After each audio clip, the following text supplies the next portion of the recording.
Bonsoir à toutes et à tous. Est-ce qu'il y a des gens dans la salle ce soir qui sont là par hasard? Si c'est le cas, est-ce que vous pouvez lever la main, s'il vous plaît? Je vois des gens qui ont pris leur place parce qu'il y avait écrit apéritif sur l'affiche. Ne vous inquiétez pas, nous aussi nous sommes là par hasard. Effectivement. De mon côté, je suis ici parce qu'il y a environ 5 ans, je flânais dans une librairie à la recherche d'un livre. Et puis, n'arrivant pas à me décider, je me suis dit que j'allais demander conseil à un vendeur qui passait par là. Mais plutôt que de lui demander quelque chose qui pouvait me plaire à moi, je lui ai demandé quelque chose qui lui plaisait à lui. Il m'a alors tendu un livre, 21 leçons pour le 21e siècle, dont j'ai pu tirer des enseignements et qui guident encore ma vie aujourd'hui.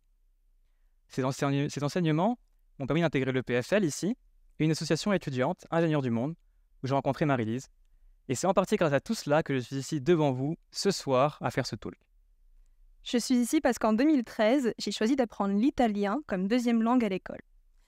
Et j'ai trouvé cette langue tellement agréable à parler et tellement mélodieuse que j'ai complètement laissé mes cours d'anglais de côté parce que je trouvais ça très barbare. Alors, autant à l'école obligatoire, ça ne m'a pas posé de problème, autant une fois arrivée aux études supérieures, mon niveau d'anglais était tellement catastrophique que ça faisait bien tâche sur mon dossier. Alors avec ma mère, on a décidé que je partirais 3 semaines en Angleterre en séjour linguistique. Et là-bas, j'ai gagné 2 choses. Premièrement, un bon niveau d'anglais, mission accomplie. Et deuxièmement, mon chéri, c'est lui qui m'a fait découvrir le PFL et qui m'a motivé à venir m'installer en Suisse. J'ai ensuite rejoint l'association étudiante Ingénieurs du Monde où j'ai rencontré Raphaël. Et nos points communs nous ont emmenés jusqu'ici ce soir. Alors, comme vous le voyez, nous sommes principalement ici grâce à 2 choses. La beauté du hasard et le pouvoir du choix. Ces 2 éléments réunis entraînent une succession de petits événements qui vont prendre de l'ampleur. Et c'est ce qu'on appelle communément l'effet papillon. J'aurais pu choisir une librairie différente, j'aurais pu demander conseil à un vendeur différent, et enfin il aurait pu me conseiller un livre totalement différent. Mais sans ces 3 éléments-là réunis, je ne serais sûrement pas là devant vous ce soir. J'aurais pu tomber sur une professeure d'italien moins passionnée, moins passionnante que celle que j'ai eue, ou j'aurais pu juste être une bonne élève et apprendre mes verbes irréguliers en anglais. Mais sans ça, en faisant ça, je n'aurais pas suivi le chemin qui m'a emmené jusqu'ici. Alors on vous voit venir. Vous allez sûrement nous rétorquer qu'il y a des choix beaucoup plus importants dans la vie que le choix d'une langue vivante ou bien d'une librairie. Mais en disant ça, vous ne prendriez en compte que le pouvoir du choix et pas la beauté du hasard, qui fait que ce sont bien tous les événements du présent, tous nos battements d'ailes du quotidien, qui façonnent notre futur de façon imprévisible. Et alors vous, je sais pas, mais moi, futur et imprévisible dans la même phrase, ça m'angoisse. Donc comment on peut faire pour appréhender ça de manière plus sereine? L'auteur de 21 leçons pour le 21e siècle esquisse un début de réponse dans son livre. En effet, il explique que ce qui a permis à Homo sapiens d'évoluer au fil des siècles, c'est sa capacité à raconter des histoires. Prenons un exemple simple tous ensemble. Prenons l'exemple d'un match de football. Imaginez un extraterrestre qui vienne sur Terre et qui regarde un match de football. Que verrait-il? Il verrait 22 personnes qui courent après un machin en cuir rond pour le mettre au fond d'une cage en fer. On est d'accord, dit comme ça n'a pas trop de sens. Et pourtant, il nous faut donc des règles, justement, pour donner du sens à tout cela. C'est grâce à ces règles qui définissent qu'il y a 2 équipes de 11 joueurs et qu'elles ont pour objectif de mettre le maximum de buts au fond du défilé, que cela prend du sens. Et si on réfléchit un peu plus loin, la notion d'équipe elle-même est aussi abstraite et n'est définie que par un engagement tacite que nous avons entre nous pour définir que 11 personnes sont ensemble dans un même but. On peut prendre d'autres exemples de notions abstraites inventées par l'homme, comme par exemple une nation, ou même ici, le PFL. Et donc, pour esquisser un début de réponse à ta question, Marie-Lise, l'auteur explique qu'il faut s'éloigner de ces notions abstraites inventées par l'humain et revenir à la seule chose dont on est sûr de l'existence, c'est soi-même. Parce que s'il y a bien une chose dont vous pouvez être sûr, c'est que vos émotions, vos sentiments et les idées qui vont et viennent dans votre tête existent. Même si vous ne les comprenez pas sur le moment, il faut prendre le temps de les écouter et d'essayer de les vivre pleinement au plus vite. Par exemple, ce soir, plutôt que d'attendre d'être rentré chez vous pour vous dire « J'ai passé une bonne soirée », prenez un moment maintenant pour accueillir les émotions qui se présentent et conscientisez-les. Dites-vous, j'espère, c'est une bonne soirée. Une autre proposition pour aborder le futur de façon plus sereine me vient d'un livre qui s'appelle « On ne choisit pas de naître, on décide de vivre ». Un des chapitres traitait de notre tendance très humaine à nous laisser emporter par la gravité de ce qui nous arrive. Le fait de tout considérer comme très important, très grave, très sérieux, est une énorme source de stress et parfois même d'angoisse. On finit piégé dans notre propre pétrin mental à ruminer quelque chose de grave, alors que parfois, il suffit de changer notre rapport à ce qui nous arrive pour mieux appréhender notre quotidien. Et là, qu'on soit bien d'accord, je ne parle pas de grandes crises mondiales ou d'expériences traumatiques. Plus concrètement, qui ici n'a jamais insulté quelqu'un en conduisant, pardon. Qui ici s'est déjà ressassé sans cesse le film d'une dispute qui aurait pu beaucoup mieux tourner il y a quelques années? Et si au fond, au lieu de prendre ces choses au sérieux, on en riait? Parce qu'est-ce que c'est si grave qu'un automobiliste passe devant nous et nous fasse une queue de poisson? Mérite-t-il autant de nous pourrir le présent? Ressasser un truc minuscule et en faire une montagne n'est pas notre seule faiblesse.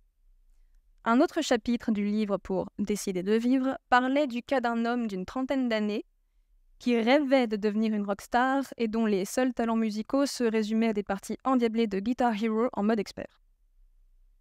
Le jour où il a réalisé que c'était sa propre obsession pour cette vie de rêve qui l'empêchait de faire les efforts nécessaires à chacune des petites étapes pour y arriver, il a commencé par prendre des cours de guitare, et maintenant il a un petit groupe d'amateurs avec qui il compose ce qui lui plaît.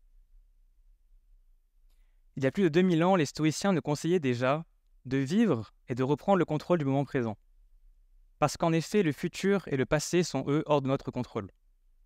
Et cela est d'autant plus vrai aujourd'hui, dans le monde dans lequel nous vivons, où tout va de plus en plus vite et où l'on ne cesse de se comparer aux autres, que ce soit en vrai ou en ligne.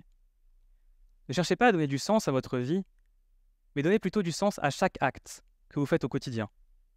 Cela vous permettra de revenir à un vécu beaucoup plus authentique des choses. Par exemple, vous lisez un livre, eh bien lisez-le vraiment, sans distraction. Faites des pauses, prenez des notes. Et c'est comme ça que vous retirez le meilleur de chacune de vos lectures. Alors, nous venons de vous donner 2 exemples d'effets papillons de nos vies personnelles qui nous ont impactés et qui nous ont conduits devant vous ici ce soir. Mais si on vous disait que beaucoup de choses de notre quotidien résultent de plusieurs effets papillons, est-ce que ça vous semblerait évident? Si aucun exemple ne vous vient en tête là comme ça, c'est normal.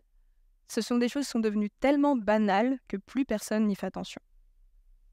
Alors dites-moi, dans la salle, qui ici s'est déjà cassé quelque chose?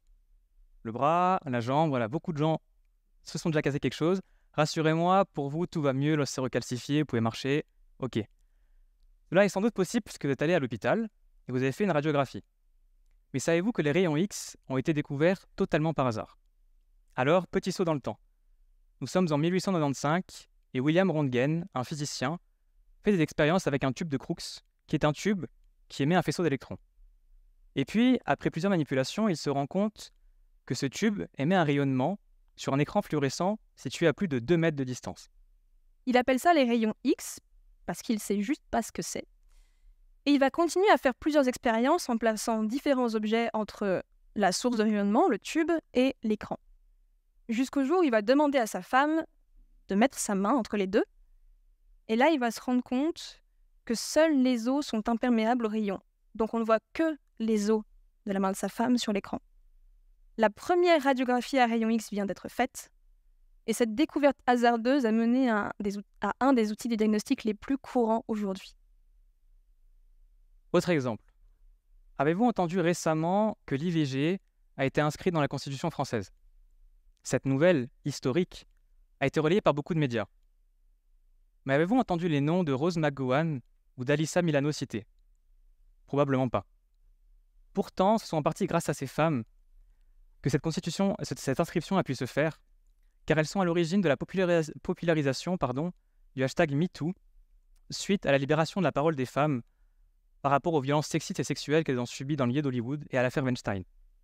Ce hashtag, propagé de manière fulgurante sur les réseaux sociaux, dans le monde entier, et a permis à toutes les femmes de témoigner de ce qu'elles subissaient au quotidien, et ce, dans tous les domaines. Cet éveil des consciences a permis de mieux définir ces violences et d'essayer de mettre en place des mesures de prévention et de meilleures sanctions sur plusieurs niveaux. La libération de la parole, ou plutôt la libération de l'écoute des plaintes des victimes, a notamment permis ici à l'EPFL l'émergence du mouvement associatif Paye ton EPFL, la conduite d'une enquête approfondie sur les harcèlements en tout genre sur le campus, ainsi que la création de la cellule d'écoute Respect. Mais quel rapport avec l'IVG ?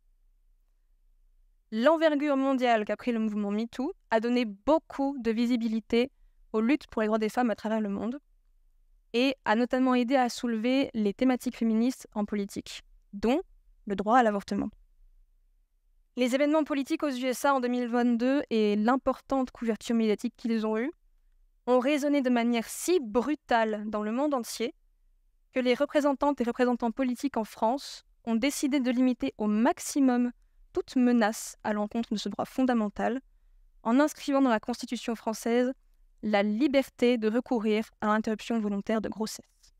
Cette fois, nous venons de vous donner 2 exemples d'effets papillons qui ont impacté la planète entière, et donc nous toutes et tous ici. Alors, avec tout ce qu'on vous a dit, cela vous fait sans doute beaucoup de choses à avaler d'un coup. Donc, résumons un petit peu tout cela. La beauté du hasard réside dans le fait que nous ne pouvons pas prévoir les conséquences de nos actions ou de nos choix, même les plus insignifiants. Le pouvoir du choix, c'est de se rendre compte que nous pouvons faire des choix pour vivre notre quotidien de façon plus sereine et d'autres qui auront peut-être un impact planétaire. Voici donc quelques conseils pour tirer parti au mieux de tout cela. Premièrement, faites les choses en vous écoutant. En vous recentrant sur vous-même, vous aurez beaucoup plus l'impression d'être maître de votre vie et d'être moins en mode pilote automatique. Deuxièmement, prenez du recul sur ce qui vous arrive. Passez par l'absurde, passez par le ridicule, passez par le rire. Vous concentrerez ainsi moins d'énergie sur les choses superflues et vous aurez plus d'espace à accorder à ce qui compte vraiment. Troisièmement, enfin, peut-être le plus important, osez faire des choses. Allez tisser de nouveaux liens sociaux, batifoler de projet en projet, flânez vers de nouveaux hobbies. Car c'est véritablement cet élan vitaliste qui vous créera des opportunités, construira votre vie et qui sait, aura un impact mondial plus tard. Le simple fait de parler de ce qui vous tient à cœur à vos proches a une influence sur leurs paroles et sur leurs actes. Et peut-être qu'eux-mêmes auront envie d'en parler à leurs proches, qui auront envie d'en parler à leurs proches, qui auront envie d'en parler à leurs...